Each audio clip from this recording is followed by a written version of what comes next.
Okay, so today I'm going to debunk some lies. This is my response video to Mahdi Hassan, who is spreading misinformation, and that's of course an understatement. So, let's watch the lies together. Let's take a step back and look at Gaza. Sure, yeah, let's look at Gaza. This is a place where approximately 2 million Palestinians live under Hamas's terrorist rule. And Israel, of course, still has a blockade in place there. Israel still controls Gaza's borders and airspace. It makes decisions on who can cross into and out of Gaza. Okay, that's funny because there's one important point that he purposely doesn't say, and I'm gonna say it, and it's that Gaza shares a border with Egypt too. And Egypt, much like Israel, want nothing to do with Gaza, and therefore their border crossing is also blocked. Egypt is even building a wall on the border with Gaza.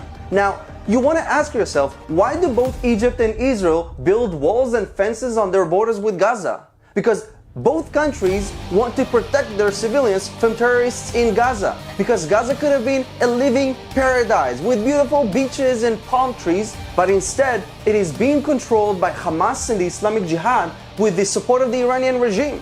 That blockade has had a devastating economic impact. More than half of Palestinians, 56%, live in poverty.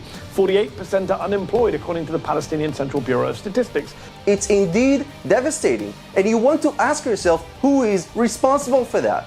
Israel is sending Gaza tons of humanitarian aid every day. Right now, there are Gazan civilians receiving medical treatment in Israel, but if I enter Gaza, I will not come back alive. That's why we have a wall. No one will lecture us on how to defend ourselves against terrorism. Back in 2010, former British Conservative Prime Minister David Cameron even described Gaza as an open prison camp. Gaza is suffering, but not because of Israel. Israel is trying to help Gazans. Gazans are suffering because of Hamas and the Islamic Jihad. And now, on top of those humanitarian issues, there are missiles flying into the area from Israel. No mention of the fact that Hamas is firing rockets from homes and civilian populations into an area where 2 million people are densely packed into just 141 square miles. No mention of Hamas's use of hospitals, schools, and mosques to store their weapons. This is dishonesty. This is what the media is telling the world. Are we going to sit back and watch these lies? Share this video. Don't sit back. Let's defend Israel together. Salutare, sunt Ovidiu Petric și dacă ți-a plăcut materialul acesta și ți-a fost de folos, te încurajez să te abonezi pe canalul meu și haide să distribuim adevărul în public. De ce? Fiindcă doar adevărul ne va face liberi. Rămâi cu bine!